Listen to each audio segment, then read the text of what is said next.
Bonjour à tous, donc merci de nous laisser pouvoir témoigner sur le numérique et notamment parler de numérique responsable. Alors je suis contente aujourd'hui d'être bien entourée, donc merci à vous d'être là pour parler effectivement des impacts du numérique. Parce que c'est vrai que le numérique, on entend de plus en plus parler, ça fait de plus en plus débat, notamment sur les impacts du numérique, et qui représentent 4% des émissions de gaz à effet de serre mondiales. Donc là, on a quand même dépassé le niveau par rapport à l'aviation civile. Donc ça représente vraiment une réelle pollution qui en plus, ces 4% d'émissions de gaz à effet de serre, il faut savoir qu'elles sont, c'est ce qu'on peut calculer. Ça représente en fait l'impact direct. Mais tout ce que le numérique sous-entend aussi dans l'accélération de toutes nos pratiques, que ce soit le e-commerce, la e-santé, tout ça, ça c'est des choses qu'on n'est pas en mesure de calculer, mais qui ont un réel impact. Alors aujourd'hui, on va un peu se poser les questions, déjà de comprendre un peu cette pollution, puis savoir comment on peut éventuellement trouver peut-être des solutions. Donc là, on est en plein cœur de l'action, on est en pleine COP26 avec un objectif de limiter le réchauffement à 1,5 degré, donc objectif qui nous semble assez ambitieux, mais pourquoi pas, ce serait intéressant. Et donc c'est vrai qu'on ne peut pas ne pas prendre en compte le numérique et ne pas se poser la question d'aller vers un numérique un peu plus vertueux. Donc moi je voulais déjà te poser un peu la question, Samuel, si tu pouvais témoigner en tant que shifter, nous expliquer un peu au niveau de la pollution du numérique. Est-ce que tu peux nous expliquer, alors si on commence par le début en parlant de la construction des équipements numériques, est-ce que tu peux nous expliquer un peu pourquoi est-ce que c'est si polluant? Bonjour tout le monde, donc Samuel Marek, membre des Shifters. Pourquoi c'est si polluant en partant du coup de la fabrication. Donc déjà petit zoom sur l'empreinte carbone des téléphones, on va dire des terminaux utilisateurs en France. On peut dire qu'un smartphone qui a 2 ans, donc ça peut correspondre à peu près à la durée de vie de vos smartphones, 80% de son empreinte carbone a été créé avant même la première minute d'utilisation. Donc c'est essentiellement dû à la fabrication. Ça, je précise, c'est bien en France. Pourquoi c'est si polluant? Alors, je suis ingénieur en électronique, peut-être qu'il y a d'autres personnes ici qui ont fait de l'électronique, et il faut bien comprendre que les smartphones, c'est vraiment presque ce qui se fait de mieux en électronique. C'est vraiment des processus industriels extrêmement poussés. On en rigole presque dans le milieu, et on dit que ce qu'on envoie dans l'espace, à côté, c'est de l'électronique à papa d'il y a 40 ans. Ce qui n'est pas complètement vrai, mais pas complètement faux. Et tous les derniers microcontrôleurs, microprocesseurs qui sont dans vos smartphones, eux nécessitent des procédés industriels extrêmement avancés. Et vous avez peut-être entendu parler de la pénurie de semi-conducteurs en ce moment. C'est de ça dont on parle, des semi-conducteurs là. Et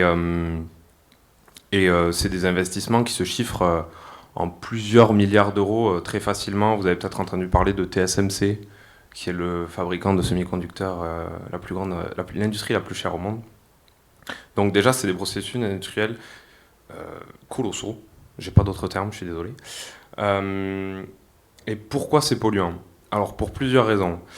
Et la première, c'est surtout la consommation d'énergie en fait. Il faut une quantité d'énergie phénoménale. La deuxième, là je parle juste pour fabriquer par exemple un microcontrôleur.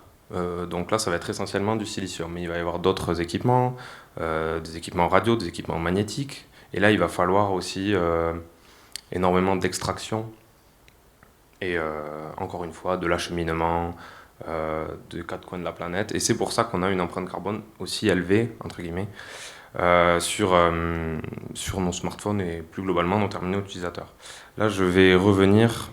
parce que j'avais pas trop prévu de parler de ça sur la question. Là, on est juste sur la fabrication.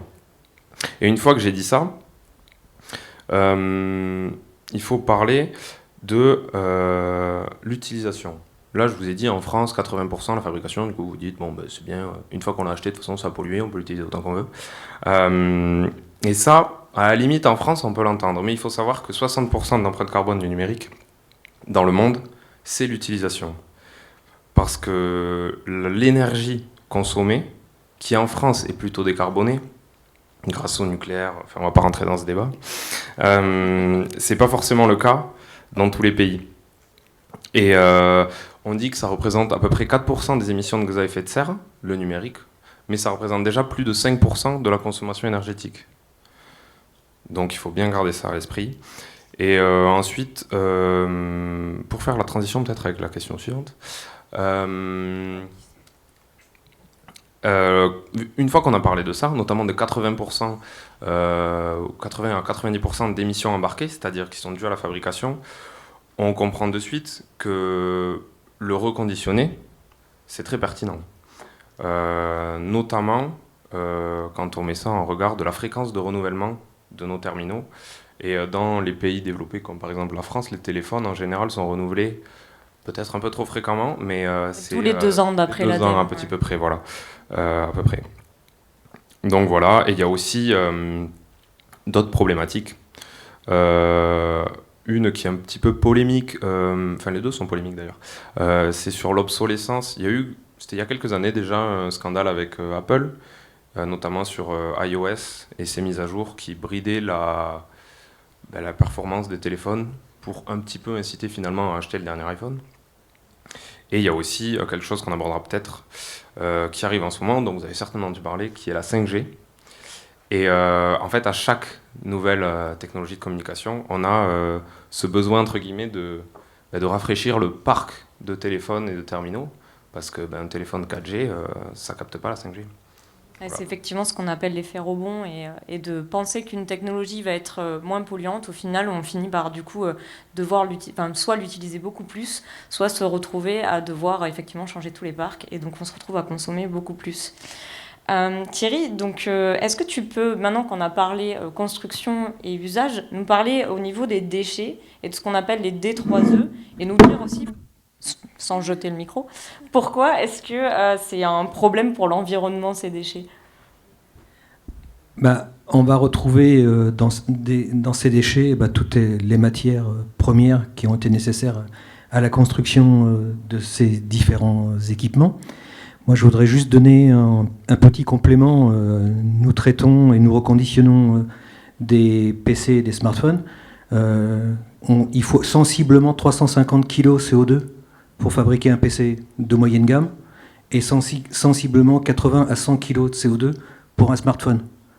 Donc, à nous tous ici, on en a quelques tonnes dans la poche. Voilà. Et je pense qu'il faut avoir ces idées un petit peu en tête de chiffres. Très, très pragmatique, j'aurais tendance à dire. Donc ce D3E, il est dangereux pour la planète d'une manière générale, parce qu'on va retrouver, si on prend l'exemple d'un PC, le PC, il y a soit un petit peu de cuivre à récupérer à l'intérieur, mais il a surtout un emballage qui a mis des retardateurs pour éviter les incendies, que vous ayez le temps de courir pour pouvoir sortir. Et donc dans le plastique, on a rajouté du brome. Voilà. Et donc aujourd'hui, traiter ces plastiques bromés, c'est beaucoup d'argent, d'accord ? Et si on ne les traite pas, vous imaginez bien que ce brome, il va se retrouver comme perturbateur endocrinien, entre autres, partout, sous vos pieds, dans vos rivières, dans vos robinets. Donc c'est important d'avoir une filière de déchets d'équipements électriques et électroniques que je qualifierais de vertueuse. Alors vertueuse, c'est assez simple. En France, on a des éco-organismes, écosystèmes et écologiques. Et j'aurais tendance à dire, si vous n'avez pas un fournisseur qui vous garantit que quelque part il reprend vos ordinateurs, chose que déjà il ne va pas obligatoirement vous garantir, et si il n'est pas labellisé par un de ces éco-organismes, vous êtes à peu près sûr que vous allez retrouver vos pièces détachées sous les pieds des enfants en Afrique ou dans d'autres pays sous-développés.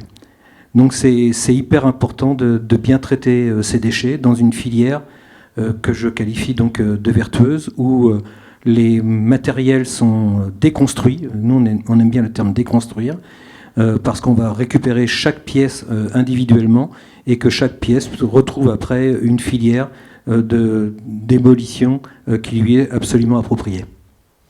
Et alors moi j'aimerais vous demander à main levée, qui est-ce qu'il y a dans ces tiroirs au moins un ancien téléphone? Voilà, alors il y a...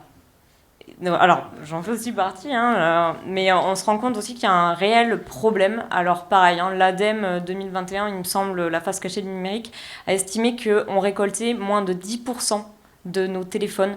Et donc le reconditionnement c'est bien, mais justement il faut penser à ramener nos équipements et à les faire reconditionner. Parce que les garder dans le tiroir, je pense que ça ne sert pas à grand chose, même si on espère qu'ils nous serviront si jamais on a un coup dur et au final on entasse. Samuel, je voulais te poser une autre question parce que dans notre discussion, quand on a préparé cette table, j'ai compris quelque chose qui était assez intéressant dans ton témoignage. Aujourd'hui, avec ta compréhension de cet impact du numérique, et je pense que tu n'es pas le seul à vivre ça, ton utilisation du numérique, est-ce qu'au final, tu penses qu'elle a augmenté ton éco-anxiété? Et est-ce que tu as été témoin d'autres problématiques sociales qui ont été liées au numérique? Alors ça c'est très personnel, mais je pense personnellement que oui. J'ai vécu une période assez difficile, mais je pense que c'était pas c'est plus si rare comme phénomène, l'éco-anxiété, notamment chez, j'allais dire chez la jeune génération, mais je pense que c'est pas propre non plus à nous. Mais le numérique, je pense, qui n'a pas un impact, on va dire, néfaste, je pense, sur la personne, peut contribuer à quelque chose qui est mauvais pour chacun d'entre nous, et ce qui est très connu, c'est l'isolement, en fait, tout simplement. Et je ne sais pas si on peut parler d'isolement numérique, mais c'est quelque chose qui peut parler à la plupart d'entre vous, j'imagine, et notamment, ou peut-être à vos enfants, ou vos adolescents. Et ensuite, il peut y avoir, comment dire, un phénomène de sédentarité qui continue avec cet isolement. Et pour l'éco-anxiété, ça c'est une question personnelle, donc là je m'appuyais pas mal sur le rapport du Shift, là j'avoue que c'est un peu plus en improvisation. Il y a aussi autre chose, c'est-à-dire on est tous au courant de ces problématiques, et dans une situation où par exemple on se retrouve un peu isolé socialement, et avec un accès aux informations qui est du coup simplissime, dorénavant avec le numérique, on peut avoir ce qui s'appelle une bulle de filtre. C'est-à-dire que si on commence à s'intéresser aux problématiques climatiques, par exemple, vous allez juste sur Google Actualité, ou si vous allez sur Facebook, ou si vous allez sur YouTube, vous allez avoir que des suggestions en lien avec ça, et du coup vous allez commencer à boucler là-dedans. Et en gros, c'est une espèce d'avalanche de mauvaises nouvelles, catastrophisme. Et on peut également se sentir coupable, parce qu'il faut se sentir coupable aussi à un moment donné. Je pense que c'est dans la prise de conscience. Et je pense qu'on peut en arriver à ce qu'on appelle l'éco-anxiété. Mais personnellement, je pense en avoir souffert, mais je ne pense pas, avec le recul, que c'était une mauvaise chose, parce que je pense qu'il faut en passer par là. Il faut une certaine une sensation presque de mal-être, plus ou moins profond, pour vraiment prendre le problème à bras le corps et se mettre à agir. Parce que par exemple, le réchauffement climatique, j'en avais toujours entendu parler, mais j'ai vraiment pris conscience et commencé à agir que tardivement, quand vraiment ça m'a impacté psychologiquement. Oui, donc effectivement, ce qu'on peut comprendre, c'est que quand on parle des enjeux, des impacts au niveau du numérique, on a des impacts qui sont sociaux et on a des impacts qui sont environnementaux. Et la problématique, c'est que bien sûr, c'est lié et on rentre dans des cercles qui sont des cercles vicieux. Et donc évidemment, quand on veut aller dans la recherche de solutions, eh bien, il faut prendre en compte la globalité de cette problématique. Et c'est vrai que là, si on rentre un peu plus sur les thématiques des solutions, Gillo, est-ce que tu peux nous témoigner un petit peu de ce que vous faites? Parce que là, on parle du côté négatif du numérique, mais le numérique peut être aussi une opportunité. Et le numérique responsable, c'est de prendre en compte ces impacts environnementaux, ces impacts sociaux, mais aussi essayer de trouver des solutions numériques qui puissent aider les efforts climatiques qu'on a à faire. Et toi, justement, dans votre entreprise, vous avez essayé de regarder l'ACV, ce qu'on appelle l'analyse du cycle de vie des équipements numériques, pour essayer de savoir si c'était intéressant ou non de les utiliser. Et est-ce que tu peux nous parler justement de cette balance que vous avez fait et de nous parler un peu de ton projet ? Oui, bien sûr, merci. Alors, solution, je ne sais pas, j'ai envie de dire réponse, parce qu'on est là pour éclairer les décisions des différents porteurs de projets. Je vais peut-être parler très brièvement d'où je viens pour expliquer pourquoi on le fait.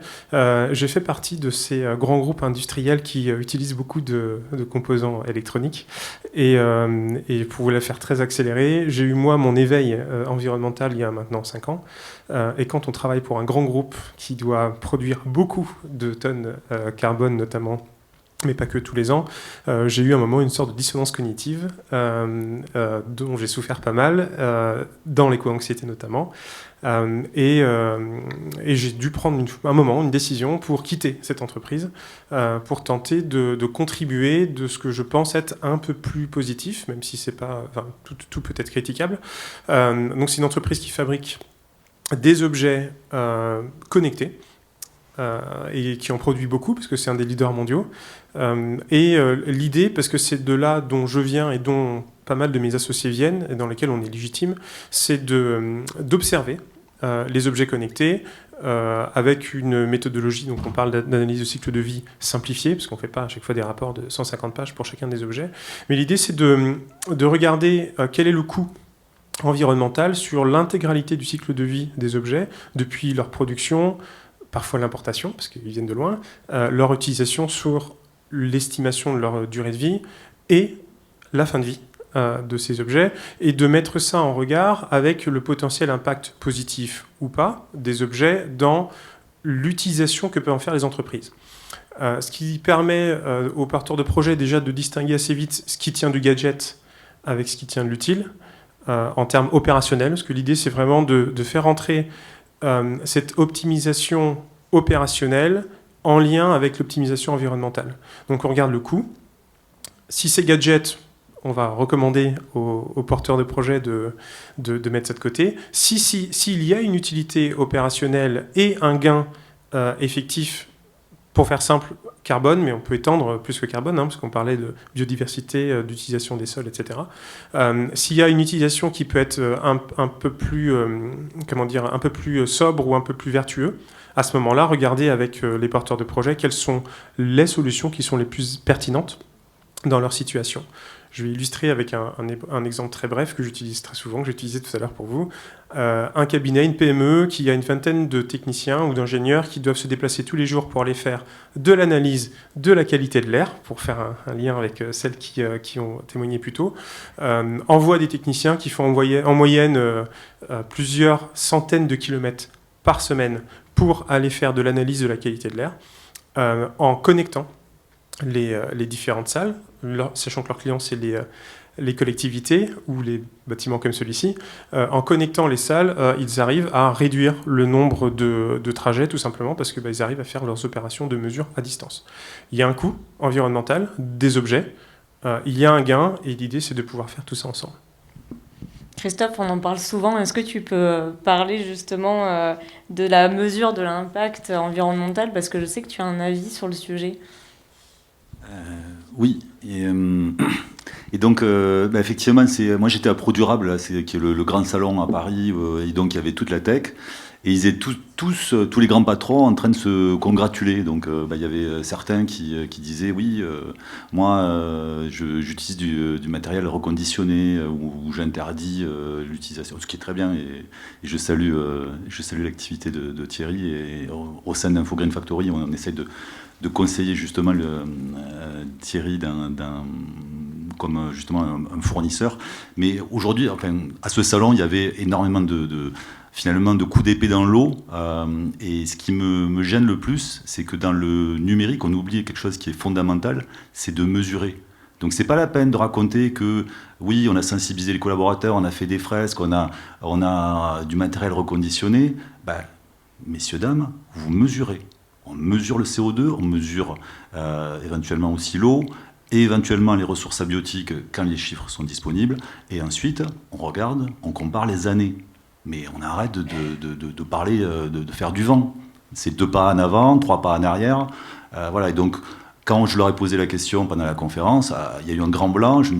L'équivalent de Clotilde m'a regardé en me faisant les yeux noirs. Et en gros, la réponse a été bon, c'est trop tard, tout est enclenché. En fait, tout est automatisé, puisque aujourd'hui, avec la digitalisation des entreprises, c'est plus les particuliers qui ont la main, c'est les entreprises. Et donc, il va falloir accepter que le numérique prenne de plus en plus de place. Et on le voit, le Shift, que je salue, annonce potentiellement 14% de la totalité des gaz à effet de serre à horizon 2040, si on continue sur la courbe exponentielle du numérique. Donc c'est ça que nous promettent les patrons de la tech, en fait. La mesure, ils n'en veulent pas. Est-ce que je peux réagir tout juste parce que j'ai oublié de préciser quelque chose qui est très important dans la mesure et dans tout ce qu'on vient de dire aujourd'hui. L'approche qu'on essaie d'avoir, et j'espère que tout le monde aura à peu près la même, c'est que quand on parle du numérique, on a tous en tête l'impact technologique, bien sûr, l'impact économique, j'en ai parlé. Sans l'économie, la plupart des entreprises ne vont pas bouger le petit doigt. L'impact environnemental, on parle de mesures environnementales. Et il y a également l'impact social. De la technologie. C'est ce qu'on essaye humblement d'apporter avec notre petite structure, d'aider les décideurs de prendre en compte ces 4 dimensions. Et dans l'impact social, il y a également le fait que quand on introduit du numérique, quand on introduit une nouvelle technologie, ce qui est le cas pour la plupart de nos clients, il y a souvent un changement des modes opératoires pour des personnes qui ont eu l'habitude de faire pendant X années d'une certaine façon. Et il faut également prendre en compte ces dimensions-là pour pouvoir mesurer à long terme le succès. Parfois, on pense lancer un projet qui va être génial, qui échoue, parce qu'il va avoir de la résistance au changement, parce que ça n'a pas été mesuré correctement, et du coup, au prochain cycle budgétaire, on va couper le budget et le projet va partir à la poubelle, et ça contribue aux impacts négatifs du numérique. Quand on lance un projet et que ce projet échoue et qu'on le laisse de côté, c'est tout l'impact environnemental du projet et l'impact social du projet qui est négatif et délétère. Oui, donc c'est vrai que d'où l'importance de la sensibilisation, même si on est bien d'accord, après la sensibilisation, il faut passer à l'action et notamment penser à la mesure, mais la sensibilisation permet vraiment de lever des freins psychologiques. Au niveau de la région, là, si on parle sobriété numérique, qui est donc une solution, une réponse, est-ce que vous avez mis en place des actions dans le cadre de la sobriété numérique ? Alors bonjour à tous. Alors à la région, tout ce qu'on fait est merveilleux. Donc voilà, on l'a fait. Super, merci. Donc, plus sérieusement, je suis le seul politique de la table ronde, donc je suis le seul qui a le droit de faire de la langue de bois. Non, bien sûr, on l'a fait, bien sûr, on a une réflexion, mais la difficulté qu'on a en tant que collectivité territoriale, c'est qu'en fait, le numérique, il est partout, la question environnementale, elle est partout. Et pendant longtemps, toutes les collectivités territoriales, de droite comme de gauche, c'est pas partisan ce que je vais dire, s'en servaient comme des mots-clés. Vous savez, ces espèces de mots valises. On avait une politique du numérique, une politique de l'environnement, une politique pour le climat, peu importe ce qu'on mettait dedans. C'était un peu comme McDo, c'était très appétant, mais c'était pas forcément très bon. Là, à la région, on a essayé de tout remettre à plat. Et on a fait ce qu'on a appelé le pacte vert. Et le pacte vert, c'est de dire on a 300 mesures dans 10 domaines. Et ce pacte vert doit nous amener à avoir un impact très positif sur le climat en Occitanie. Et au sein de ce pacte vert, il y a tout un aspect sur le numérique et sur la transition numérique. La difficulté pour une collectivité territoriale, c'est qu'avant tout, une collectivité territoriale, on est un service public.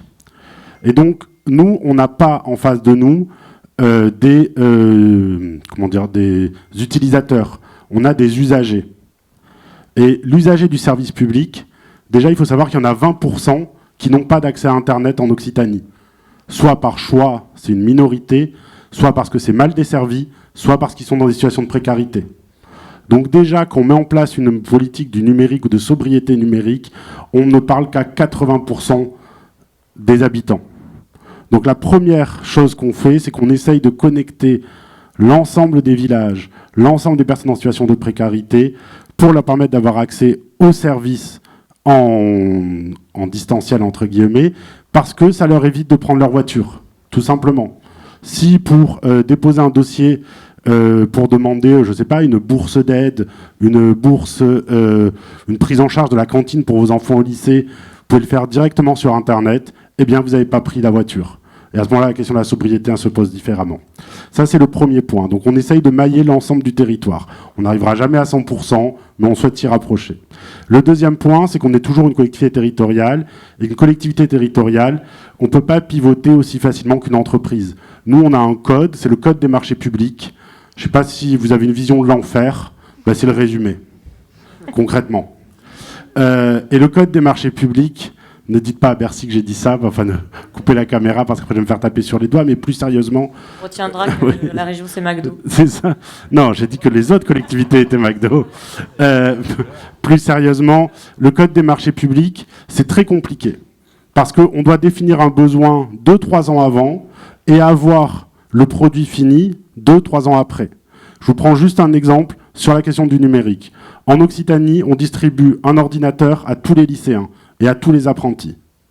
Cet ordinateur-là, il a des spécificités techniques qui font qu'on peut pas... Enfin, il a des spécificités qui fait qu'on fait de la bureautique et de l'Internet dessus. On ne fera pas de modélisation 3D dessus, c'est clair. Mais concrètement, on a regardé la consommation énergétique de ces ordinateurs-là. Et il existait des modèles qui consommaient 25-30 watts de l'heure. On a choisi un modèle qui consomme 18 watts de l'heure de mémoire. Et ce petit delta-là, sur l'utilisation de Word, ça peut paraître totalement anecdotique, mais si vous le multipliez par le nombre d'ordinateurs et par le nombre d'heures où il sera utilisé, à la fin, vous avez de la sobriété énergétique. Mais la problématique qu'on a, c'est qu'aujourd'hui, le Code des marchés publics ne nous permet pas frontalement et structurellement d'aborder la question du numérique et de la sobriété énergétique.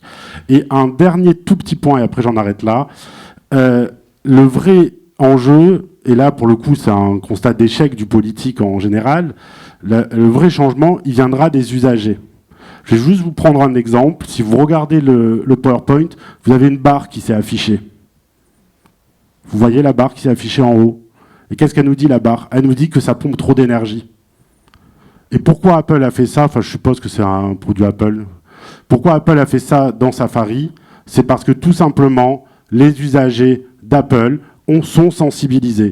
Et quand dans leur campagne d'études de leur marché, ils s'aperçoivent que leurs usagers sont sensibilisés sur la question de la sobriété énergétique, eh bien à ce moment-là, ils mettent en place des systèmes qui permettent d'être réellement sobres énergétiquement. Donc il nous appartient en tant qu'usagers, en tant que citoyens, et c'est le sens de votre projet et de toutes vos actions, de reprendre la main, parce que les politiques, on est tenus par les lois, on est tenus par énormément de choses, et même si on est très volontariste, on n'a pas la force de frappe d'Apple, par exemple, sur cet exemple-là, tout simplement. Et sur la région, vous avez du coup travaillé avec des ordis reconditionnés aussi ? Alors, sur la région et sur les ordinateurs reconditionnés, il y a eu... Merci. Alors... Non, mais encore une fois, je veux dire, on est un service public, on doit gérer... on doit gérer la région, pour vous donner une indication, c'est l'infrastructure de l'Autriche. En termes de nombre d'agents, de nombre de bureaux, de nombre de directions, de nombre d'agences. Donc la difficulté, et on va mener cette réflexion, alors moi je vais sortir ma carte Joker, j'ai été élu il y a 3 mois, voilà, donc j'ai des trous dans la raquette sur ce qui est fait, mais je ne doute pas un seul instant que ça a été fait. Mais on va mener cette réflexion, mais effectivement, c'est une réflexion qu'on ne peut pas mener, entre guillemets, à petite échelle. Voilà. Mais c'est vrai que ça aurait un impact assez fort, et notamment Thierry, pardon, Christophe, tu voulais réagir. Ouais, juste une chose, effectivement, c'est le Code des marchés publics interdisait à la commande publique d'acheter du reconditionné, ce qui était absolument hallucinant. Il me semble que c'est en train de changer. Et donc la nouvelle loi, donc là, la loi, notamment la loi Rennes pour la réduction de l'empreinte environnementale du numérique, qui a été finalement voté il y a une semaine, va donner libre cours. Effectivement. Mais ça voudra dire qu'on pourra le faire dans les marchés publics qu'on va prendre maintenant. Donc ça sera les ordinateurs de pratiquement de vos petits-enfants qui seront compatibles. Voilà. Bon, donc en voix, tu as encore du travail devant toi. Et alors justement, si on parle aussi, parce que ce qui était intéressant aussi avec Gillo, c'était cette vue globale. Et encore une fois, je pense qu'on ne peut pas dissocier impacts environnementaux et impacts sociaux.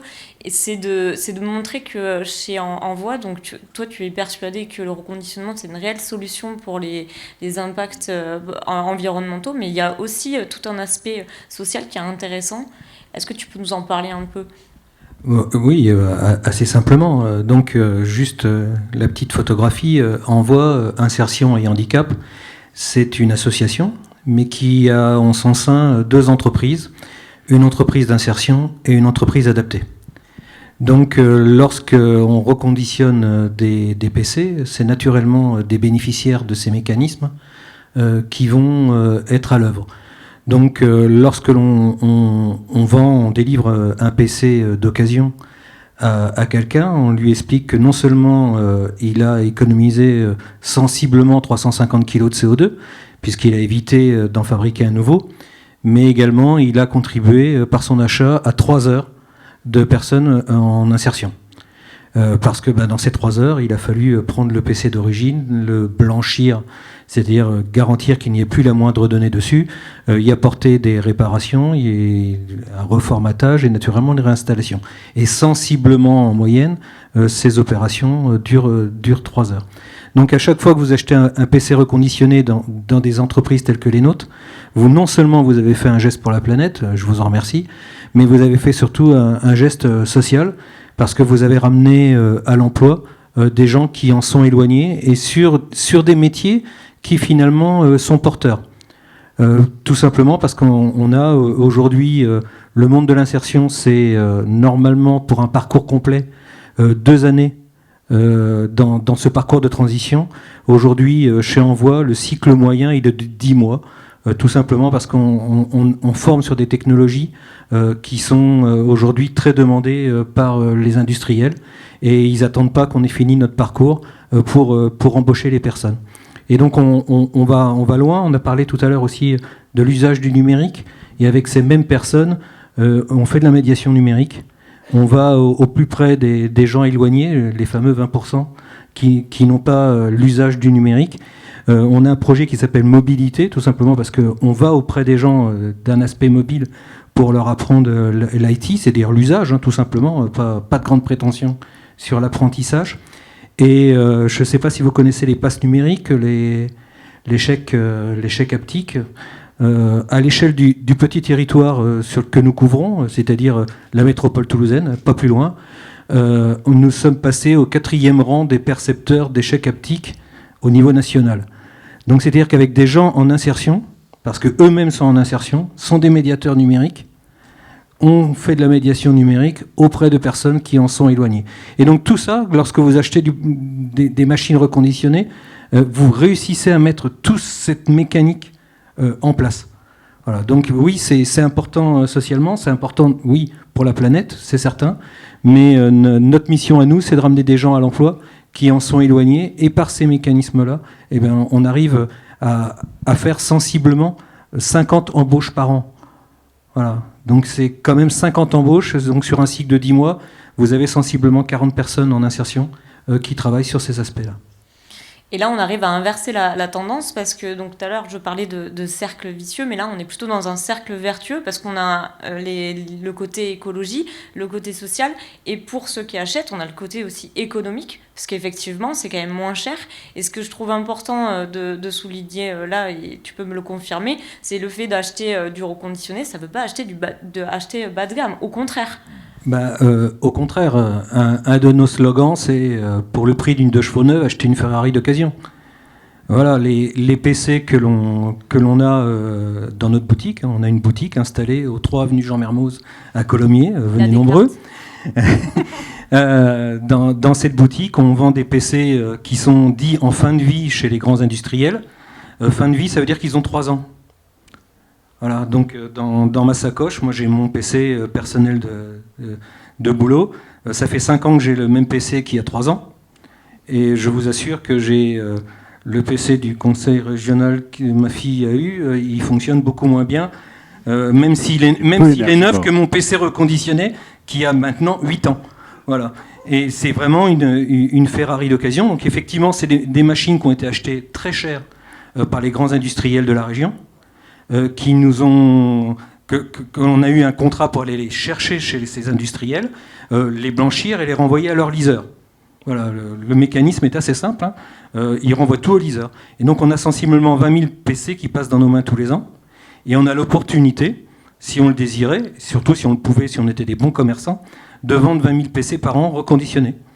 Donc ces PC, en vérité, on les achète au liseur, on rajoute la main-d'œuvre que je vous ai expliquée tout à l'heure, et on les vend à la boutique avec une marge relativement réduite.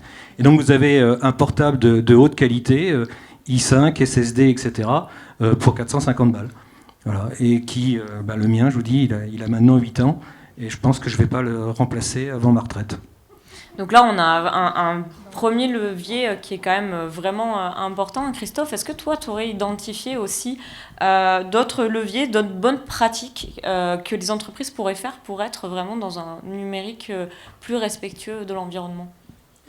Oui, donc là aujourd'hui je suis ici avec double casquette, hein, en tant que cofondateur de Good IT, et donc là c'est le collectif qui œuvre pour le numérique responsable en région Occitanie. Donc tous ceux qui sont intéressés par le sujet, vous pouvez nous rejoindre, hein, on a à peu près 35, et donc Clotilde en fait partie,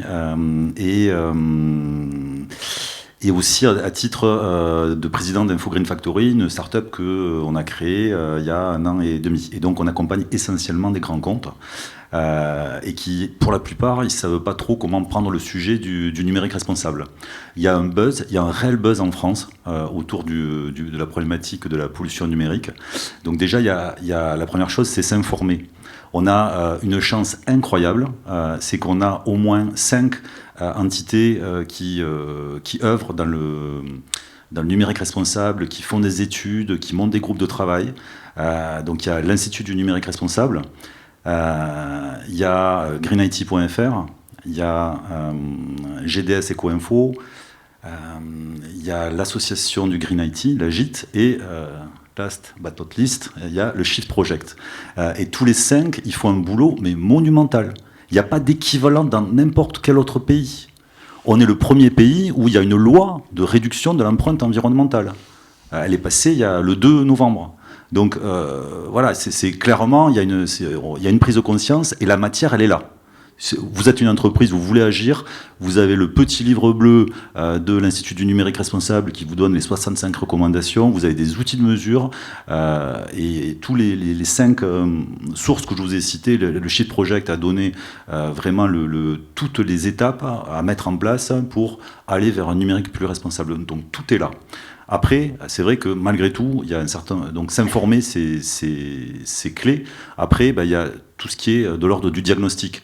Parce qu'il y a beaucoup d'entreprises qui font des choses très virtueuses. Elles font, de la sensibilisation, mais en gros, elles ne savent pas où elles en sont. Donc elles ont besoin d'un diagnostic pour savoir sur différents axes, que ce soit l'engagement collaborateur, que ce soit les projets IT, que ce soit les usages, que ce soit les achats IT, promouvoir le reconditionné par exemple, ou que ce soit la gouvernance du numérique responsable, mettre en place des KPI qui vous permettent de monitorer la politique de l'entreprise. Tout ça, c'est important de le mettre en place, ce type de diagnostic, pour savoir où est-ce que finalement l'entreprise est bien positionnée et où est-ce que finalement elle a beaucoup de travail à faire. Voilà, donc ça, c'est ce diagnostic, c'est clé. Et après, il y a la mesure. Hein, donc peut-être qu'on en parlera. Enfin, la mesure, on en a un petit peu parlé à travers la CV. Gilles en a parlé aussi. Il y a pas mal d'outils de mesure, notamment sur la partie site web. GreenIT.fr a développé un plugin qui s'appelle GreenIT Analysis, qui est le plus connu, mais il y en a beaucoup d'autres. Voilà, donc si vous êtes intéressé, n'hésitez pas à prendre contact et je vous donnerai une liste d'une vingtaine de sources Et sur la partie web, après sur la partie on va dire plus DSI, c'est très compliqué encore de trouver une méthodologie qui soit commune à tout le monde. Donc je suis intéressé par l'analyse de cycle de vie simplifié de Gillot, mais aujourd'hui chacun a développé sa petite méthode, son petit ACV, donc l'analyse de cycle de vie qui répond à une norme ISO, qui est sur des Excel et qui est un peu une propriété privée. Et ça, il faut vraiment lutter contre ça. On ne peut pas aller vers une lutte des logiciels, de qui aura le meilleur logiciel. Il faut tout mettre en open source et dire voilà, on a une méthodologie, on a des données en commun et on avance. Donc voilà, donc nous c'est ce qu'on se propose de faire à titre gracieux au sein d'Infogreen Factory et qu'on essaye de pousser à l'ensemble de l'industrie. Alors, je voulais rajouter, merci beaucoup Christophe, un aspect aussi sur les sites internet, parce que tout à l'heure quand on parle des 20% de la population en situation d'électronisme, donc éloignée du numérique, on oublie souvent de parler des personnes en situation de handicap. Et il y a un aspect assez intéressant, c'est que, encore une fois, on rentre dans un cercle qui est vertueux, parce que quand on pense à adapter dès le début de la conception de son site internet, notamment en respectant des règlements qui s'appellent la RJ2A, pour respecter en fait des normes qui permettraient que le web soit accessible à tous et toutes, eh bien on rentre aussi dans un web qui est beaucoup plus sobre, beaucoup moins polluant, avec des bonnes pratiques à mettre en place. Est-ce qu'au niveau de la région, vous avez notamment, parce que la RG2A est notamment obligatoire pour les sites publics. Tout à fait. Alors, elle a bien sûr été mise en place au niveau de la région, parce que on a toujours souhaité à la région avoir une logique de, même si c'est un mot qui est un peu galvaudé aujourd'hui, non pas d'aide au handicap, mais d'inclusion. C'est-à-dire que le handicap soit le plus transparent pour la personne qui est en situation de handicap. C'est-à-dire qu'il ne s'agit pas de faire des sites... il y a quelques années, on a vu multiplier des solutions spéciales pour personnes qui étaient en situation de handicap. Aujourd'hui, le but sur nos sites, c'est que ce soit totalement transparent pour les personnes qui sont en situation de handicap, bien entendu. Après, comment dire ? Vous m'entendez ? Oui, c'est bon. Après, la question effectivement de la sobriété numérique, elle se pose là. Elle va se poser aussi sur nos sites. Alors nous, sur une collectivité, c'est facile, il n'y a pas de publicité, on n'a pas de trackers, enfin on a très peu de trackers, et ils ne sont pas des trackers publicitaires. On n'a pas de fenêtres pop-up et ainsi de suite. Mais la réalité, c'est que déjà, au-delà même de l'action du handicap, quand des entreprises font l'effort de diminuer la publicité, les trackers et ainsi de suite, on a déjà un site internet qui est beaucoup plus, entre guillemets, responsable. Et je lisais une étude, et j'en terminerai par là, qui expliquait qu'une page web aujourd'hui, c'est le poids de Doom en 1992. Alors je ne sais pas si certains jouaient à Doom en 1992, mais concrètement, on faisait un jeu vidéo sur PlayStation, la PlayStation 1, donc il y a très très longtemps, qui faisait le poids d'un site internet aujourd'hui. Voilà. Oui, donc c'est vrai que ça aussi, c'est un aspect pour les entreprises. On n'y pense pas assez, mais pensez à votre site internet, à avoir une communication qui soit claire, de pas forcément avoir des choses qui bougent dans tous les sens, des images forcément lourdes. Pensez à avoir plutôt une information qui soit le plus claire et la plus simple possible. Et c'est là où on revient sur la notion de sobriété, de simplicité, et que ça soit sur nos pratiques, que ça soit sur la conception. Et aujourd'hui, on peut vraiment tous être acteurs en fait, d'une sobriété numérique. Et je vais en terminer avec toi, Gillot, parce que toi aussi, ton témoignage, je le trouvais assez intéressant. Tout à l'heure, tu as vraiment parlé de ce que tu as ressenti au niveau de la dissonance cognitive de tes pratiques vis-à-vis de tes valeurs. Et je pense que c'est un beau message pour un peu nous mettre en action aussi. Aujourd'hui, tu te sens beaucoup plus ancré dans les réalités, notamment du dérèglement climatique, et tu te sens beaucoup plus acteur. Alors plus, oui, c'est sûr. Est-ce que je suis là où j'aimerais être ? Peut-être pas, parce que je parle d'Internet des objets, et je sais que les gens qui s'y connaissent me regardent souvent en disant Internet des objets, climat, c'est peut-être pas le meilleur. J'en ai conscience, bien sûr, on en a tous conscience quand on est dans ce marché-là.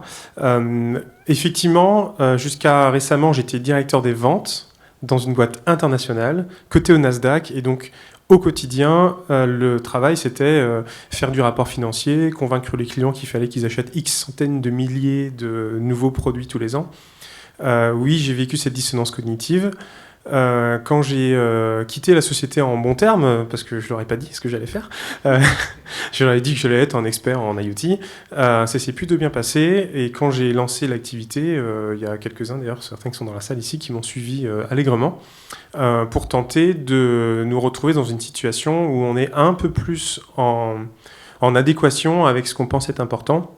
Comme je l'ai dit tout à l'heure, moi j'ai eu mon éveil il y a quelques années parce que j'allais devenir papa et que on parlait des petits-enfants, je souhaitais contribuer au côté positif de tout ça. Au quotidien aujourd'hui, oui, je me sens mieux, oui, j'ai l'impression d'agir un peu plus, je me suis beaucoup informé et je pense un peu comme toi, une fois qu'on s'informe, en fait, on rentre dans ce vortex où on n'en ressort pas. On a une solution qui est à la fois du numérique et de la prestation de services dans lesquels on se... Enfin, peut-être qu'on pourra témoigner un peu plus tard, on se sent un peu mieux et puis on a l'impression de contribuer vraiment à la fois au développement des entreprises et des collectivités que nous sommes en train d'aider. D'ailleurs, il faudra qu'on discute un peu ensemble. Prendre toutes les cartes de visite à la fois. à la fois les entreprises et les collectivités, tout en aidant quand même un marché où, dans certains cas, il y a des choses qui ne sont pas gadgets et qui peuvent être intéressantes, comme par exemple dans la ville de Carcassonne, où ils détectent des fuites d'eau en avance parce qu'il y a des objets connectés qui écoutent ça plutôt que de détruire les rues quand on ne sait pas vraiment où c'est. Merci beaucoup. Donc merci un peu pour ce message de conclusion. Je vous remercie tous pour l'intervention. Merci à vous, merci Clotilde. Mais est-ce qu'il y a des questions de la salle quand même? Si on a le temps. Ouais. Voilà. On a deux. Oui, c'est bon. On a 5. Il y a des questions là. Il y a Fabienne qui a une question là. J'ai pas eu le temps de nettoyer le micro. Hein. Oui, c'est ça. Moi, je vais poser une question à vous tous. Où c'est que je peux déposer ça maintenant? Qu'il soit recyclé. Voilà, donc ça, c'est fait. Il me semble que c'est obligatoire chez les opérateurs. On a des solutions que l'on propose à nos clients. Voilà. Donc les salles telles que celle de la Cité, qui malheureusement n'a pas adopté ce type de solution. On a une solution innovante qui s'appelle le WeCart. Donc c'est W-E-E-E, donc c'est la même chose en anglais, hein, c'est les déchets. Et donc c'est dites oui à l'inclusion et surtout c'est un chariot connecté pour vos objets déconnectés. Donc en vérité on vous laisse en consigne un chariot connecté avec plein de guillemets, parce que l'IoT est beaucoup plus simple, tout simplement parce que l'IoT, vous l'avez dans la poche. On a un QR code unique sur le chariot. Quand vous flashez le QR code, on a une application en back-office qui nous dit le chariot qui est à tel endroit, parce que naturellement, vous l'avez localisé avec votre téléphone, il faut aller le retirer. Et le modèle business, il est assez simple, c'est qu'on vous facture un déplacement. Donc en back-office, on a optimisé les déplacements et normalement, on fait un circuit qui est optimisé d'un point de vue consommation énergétique. Ça, c'est le premier point. Et fort de cette expérience, plus ou moins réussie, parce qu'on s'aperçoit que peu de gens veulent s'occuper de leurs poubelles, et donc ils préfèrent souvent emmagasiner les vieilleries. On l'a tous dit, on a tous levé la main sur notre vieux smartphone. Donc malheureusement, les placards ne se vident pas. Malgré tout, fort de cette expérience, on a fait la même chose avec les masques. Voilà.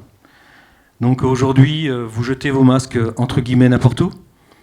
Dans les entreprises, vous jetez vos masques dans les poubelles de vos bureaux et les femmes de ménage viennent se polluer à vos bactéries. Et donc aujourd'hui, on a un système de conteneurs où on va récupérer ces masques. Après les avoir récupérés, on va les massifier sur Toulouse, les envoyer dans une usine qui est unique en France, dans la région de Niort. Et cette usine va faire du géotextile et des produits qui vont être utilisés essentiellement dans le monde du bâtiment. Donc on va récupérer l'ensemble de ces produits pour vraiment les valoriser et en faire quelque chose. Les rares autres personnes qui vont vous dire qu'ils vont vous récupérer les masques à part, c'est pour les mettre dans les mêmes poubelles. Je suis arrivé au moment où on parlait de recyclage qui se faisait pas ou mal. Donc de toute façon, ça reviendra dans les mêmes poubelles. Ou au mieux, ça sera incinéré à part.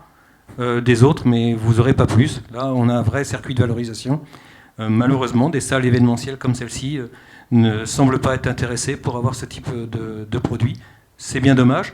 La raison est simple, c'est qu'ils disent que vous repartez avec vos masques parce que vous les jetez à la maison, donc il n'y a pas de raison de les jeter ici. Merci Thierry. Pas d'autres une question, 2 questions. Clotilde, ta table ronde n'est pas terminée.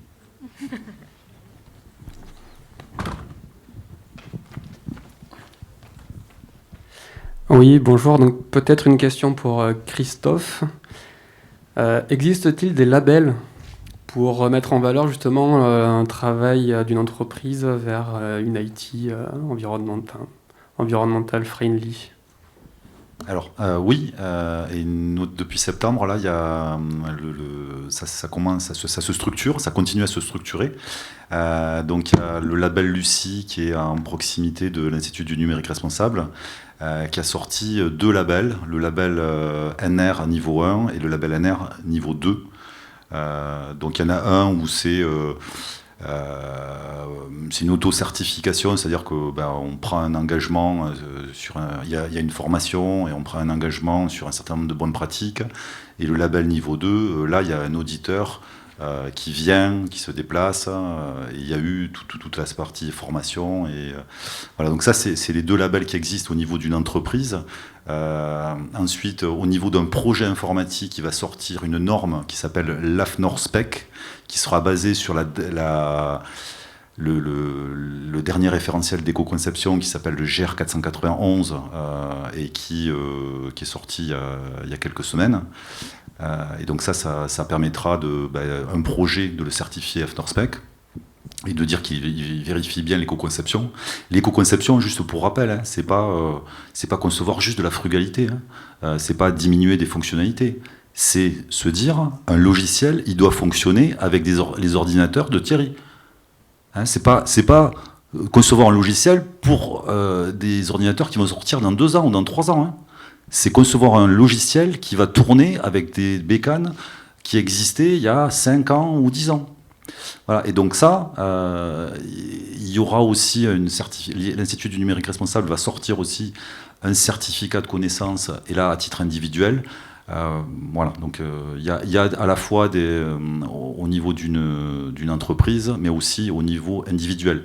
Parce que ça, au niveau des achats, il va falloir que ça soit demandé.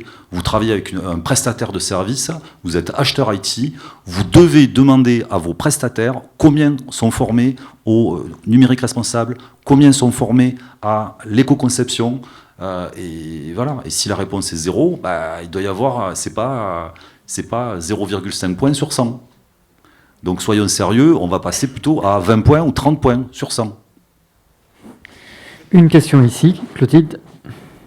Oui, bonjour. Je voulais revenir sur le reconditionné et savoir si tout type d'objet, quel que soit son état, pouvait être reconditionné.